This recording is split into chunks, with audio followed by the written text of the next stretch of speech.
Good day mga kailaw, another ilaw day. So may order ulit tayo ng Auzum Stone Violet Projector. Check muna natin yung item at i-install natin siya sa Toyota Altis na 2019 model. So let's go! So ito yung stock fog light ng Toyota Altis. Palitan natin ng Stone Violet Projector. Stone Violet Projector versus stock fog light.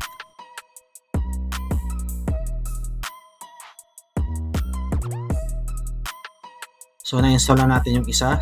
Compare natin sa stock fog lights. As you can see, mas malakas pa rin yung stone versus the stock. Naman yung light output. Isa pa lang na stone violet versus stock. So yan. Dalawang ilaw na in-install natin. So ganyan siya kalakas.